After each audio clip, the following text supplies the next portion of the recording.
Okay, so previous lecture के अंदर हमने डिस्कस किया था कि क्लिपबोर्ड, फ़ॉन्ट और पैराग्राफ की जो मेन्यूज़ हैं, उनका क्या-क्या रोल है और उसके अंदर कौन-कौन सी कमांड्स यूज़ होती हैं।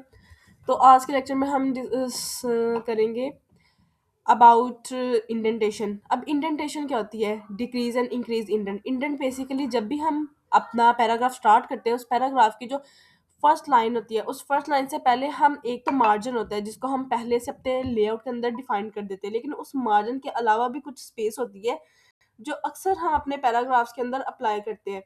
वो वाली स्पेस जो होती है, अक्सर हमने कोटेशंस लिखनी हो तो हम उस कोटेशन को अपनी लाइन के स्टार्ट में नहीं लिखते, बल्कि थोड़ा-सा गैप दे के फिर स्टार्ट करते हैं।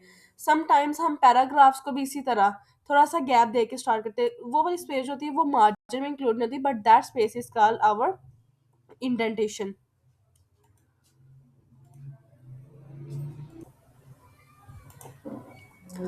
उस स्पेस को मैनेज करने के लिए हम कॉन्सेप्ट यूज़ करते हैं विच इज़ इंडेंटेशन। अगर मैं यहाँ पे अपना कर्सर रखूँ, अपने पैराग्राफ की एक वर्ड है विच इज़ वीडियो, अगर वीडियो के स्टार्ट में अपना कर्सर रखूँ और मैं सेलेक्ट करूँ इंक्रीज इंडेंट, तो ये क्या करेगा, इस पूरे पैराग्राफ को थोड़ी-सी स्पेस आगे मूव करवा देगा। अब मैं चाहती हूँ कि मेरा पैराग्राफ जो है वो बाकी पैराग्राफ से थोड़ा यूनिक और डिफरेंट स्टाइल में लिखा जाए। मेबी इसके अंदर कुछ ऐसी वर्डिंग यूज़ की है जिसको एम्फसिस की ज़रूरत है, तो उसके लिए मैं क्या करूँगी, मैं इंक्रीज़ इंडेंट करूँगी। इसी तरह इंक्रीज़ इंडेंट के अलावा जो है वो मैं डिक्रीज़ इंडेंट भी कर सकती हूँ। यहाँ से जो मैंने स्पेस उसको दी थी, मैं उसी स्पेस को वापस मैनेज कर सकती हूँ। इंक्रीज़ और डिक्रीज़ इंडेंट को अगर हम कीबोर्ड के ज़रिए करना चाहें तो इसके लिए टैब की प्रेस की जाती है। कर्सर को जिस पोज़ीशन में मैंने इंडेंटेशन अप्लाई करनी है उस पोज़ीशन पे रखा और वहाँ से मैंने टैब प्रेस किया। टैब प्रेस करूँगी तो वो इंडेंटेशन, लेकिन यहाँ पे जो इंडेंटेशन हुई है वो सिर्फ़ फर्स्ट लाइन इंडेंटेशन हुई है। व्हाइल द दिस वन ये पूरे पैराग्राफ की इंडेंटेशन हुई है। इसके अलावा हम शो एंड हाइड मार्क्स को भी देख सकते हैं, बॉर्डर्स जिसको हमने ऑलरेडी डिस्कस कर लिया था। तो नेक्स्ट हमारे पास मेन्यू आ जाता है व्हिच इज़ स्टाइल। स्टाइल्स के अंदर हमें मल्टीपल स्टाइल्स नज़र आ जाते हैं। इसके अंदर हेडिंग्स भी आ जाती है, नॉर्मल, स्पेसिंग एक्स्ट्रा। हर स्टाइल जो है उसको जब हम टेक्स्ट पे अप्लाई करेंगे तो उसका अपना पर्पस होगा। जैसे कि अगर हम नॉर्मल ऑलरेडी हमारा पैराग्राफ जो है वो एक नॉर्मल फॉर्म है, लेकिन अगर एक पैराग्राफ है जिस पैराग्राफ के ऊपर मैं कोई मतलब कोई टाइटल असाइन करना चाहती हूँ, उसको मैं कोई हेडिंग देना चाहती हूँ, तो उसके लिए मैं एक स्पेसिफिक स्टाइल इस्तेमाल करूँगी विच इज़ हेडिंग 1।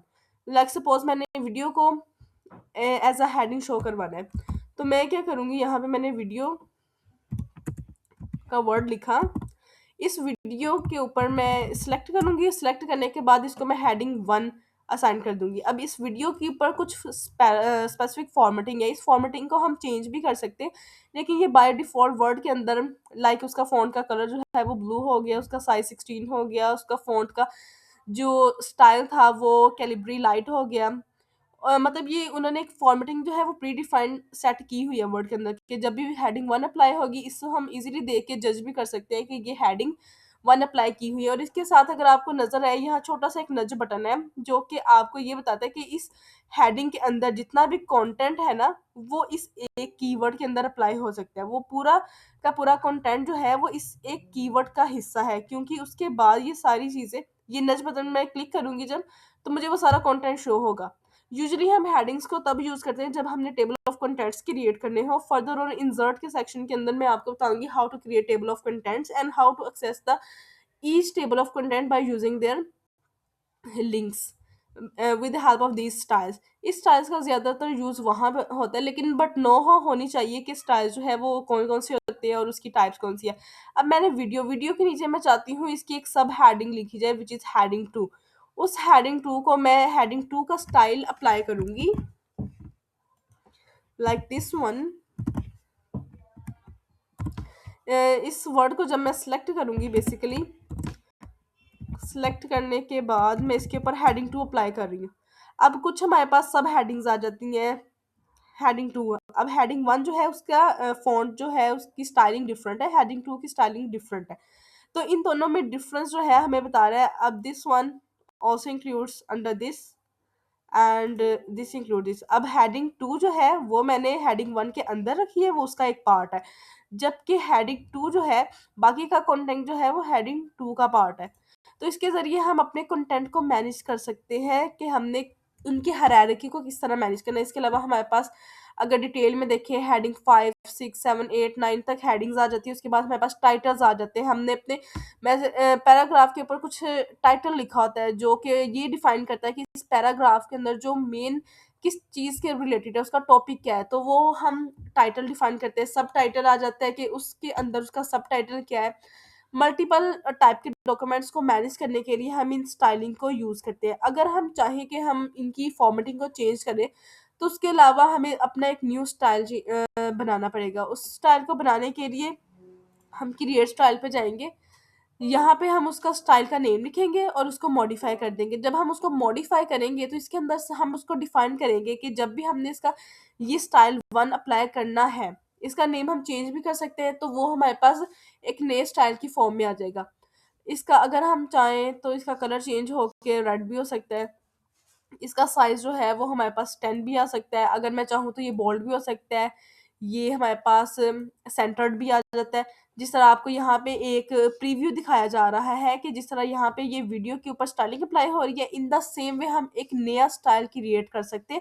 यूजुअली हम ऐसे डॉक्यूमेंट बनाते हैं जिसके अंदर हमें एक खास तरह का स्टाइल हेडिंग्स पे अप्लाई करना होता है, और एक इंटरनेशनल फॉर्मेट की फॉर्म में या कोई ऑर्गेनाइज़ेशन आपको ये टारगेट देगी कि हमने जो अपना डॉक्यूमेंट बनाना है, कोई रिपोर्ट्स बनानी है, उसपे हमने हेडिंग में यही स्टाइल अप्लाई करना है।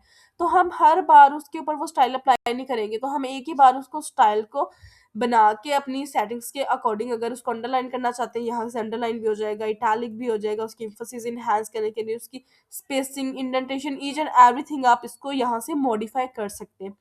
मॉडिफाई करने के बाद अगर मैं इसको नेम देना चाहूँ तो मैं यहाँ पे इसको अपनी मर्ज़ी से कोई भी नेम दे सकती हूँ। लाइक अगर मैं न्यू स्टाइल का नेम दे रही हूँ, न्यू स्टाइल का नेम देने के बाद जब मैं इस पे ओके पे क्लिक करूँगी, तो अब मेरे पास मेरी लाइब्रेरी ऑफ स्टाइल्स के अंदर एक नया स्टाइल अप्लाई हो गया जो कि मैंने इसके ऊपर करंट अप्लाई किया हुआ है। जो मैंने आपको बताया था, मॉडिफिकेशंस बताई थी, वो सारी इसके ऊपर अप्लाई हो चुकी हैं। I hope so that this is understandable by all of you. उसके बाद हमारे पास ये सारा टैब क्लियर हो गया। ये मल्टीपल स्टाइलिंग है, इसमें हम अपनी मर्ज़ी से डिफ़ाइन भी कर सकते हैं और जो पहले से बनी हुई स्टाइलिंग है इनको यूज़ भी कर सकते हैं। उसके बाद हमारे पास आ जाता है एडिटिंग। एडिटिंग का मेन्यू जो है इसके अंदर मेन 3 चीज़ें आ रही हैं हमारे पास, फाइंड, रिप्लेस और सेलेक्ट। इसमें अगर हम फाइंड पे क्लिक करें, विच इज़ द शॉर्टकट की is control F.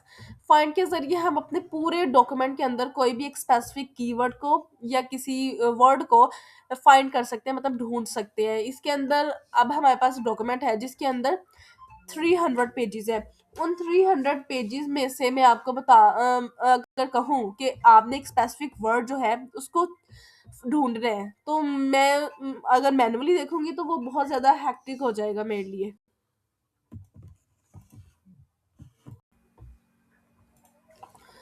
Okay, so editing के अंदर अगर हमने किसी स्पेसिफिक वर्ड को ढूंढना है तो उसके लिए हम फाइंड की कमांड को यूज़ कर सकते हैं।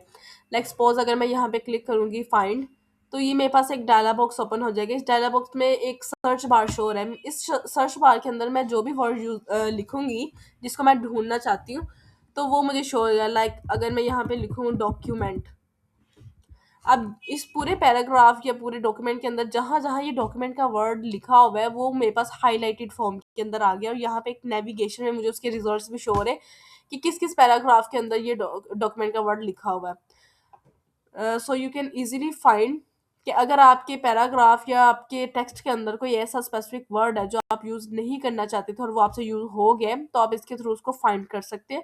इसके अलावा हम इसको चेंज भी कर सकते हैं रिप्लेस के ऑप्शन से। अगर मैं रिप्लेस पे क्लिक करूँगी, तो ये मुझे कहेगा कि अगर आपने ये स्पेसिफिक वर्ड जो है वो वर्ड यूज़ किया है, उस वर्ड को आप रिप्लेस करना चाहते हैं विद एन अदर वर्ड, तो मैं यहाँ पे अपना वो वाला वर्ड लिखूँगी जिसको मैं फाइंड करना चाहती हूँ। लाइक मैंने जहाँ-जहाँ पे लिखा हुआ है डिज़ाइन। अब डिज़ाइन की जगह डिज़ाइन्स, जहाँ-जहाँ मैंने डिज़ाइन्स लिखे हैं, मैं चाहती हूँ कि वहाँ-वहाँ मेरे पास फ़ॉन्ट का वर्ड यूज़ हो जाए। तो ये क्या करेगा, जितनी जगह पे डिज़ाइन लिखा हुआ है उसको फाइंड करेगा और उसको रिप्लेस कर देगा विद दिस वर्ड फ़ॉन्ट। हम इसको वन बाय वन भी रिप्लेस कर सकते हैं। लाइक मैं इस पे क्लिक करूँगी तो एक वर्ड वो सर्च करेगा, उसको रिप्लेस कर देगा। लाइक आई क्लिक रिप्लेस और वहाँ पे रिप्लेस, और या मैं एक ऑप्शन, एक बटन के साथ उस सबको एट अ टाइम भी रिप्लेस कर सकती हूँ। अगर मैं यहाँ पे क्लिक करूँ रिप्लेस ऑल, तो जहाँ जहाँ पे फाइंड लिखा होगा वहाँ वहाँ पे फॉन्ट, यहाँ इसके थ्रू मैं इसको चेंज भी कर सकती हूँ। This one is font, this one is font, और जहाँ मैंने डिजाइन लिखा था वहाँ पे सारा फॉन्ट आ गया है। आई hope so this is clear. Find और रिप्लेस जो है इसका यहाँ पे मेन यूज आ रहा है। बाकी सिलेक्ट जो है वो उसके लिए हम कंट्रोल ए की कमांड यूज करते हैं, और कंट्रोल ए के साथ हम पूरे डॉक्यूमेंट को सिलेक्ट कर सकते हैं। इसके अलावा हम किसी स्पेसिफिक पार्ट को भी सिलेक्ट कर सकते हैं, सिलेक्ट ऑब्जेक्ट भी कर सकते हैं, इसको हम मैनुअल भी कर सकते हैं। अगर मैंने अपना कर्सर यहाँ पे रखा, माउस का लेफ्ट क्लिक जो है उसको मैं प्रेस करूंगी, और प्रेस करने के बाद ड्रैग एंड ड्रॉप, जब मैं इसको ड्रैग किया तो वो जो जो मेरा कर्सर था जिस इस लाइन के ऊपर वो आ रहा था वो सारा पैराग्राफ जो है वो सिलेक्ट हो गया। So our home tab is complete now. Now next we will discuss about the insert tab.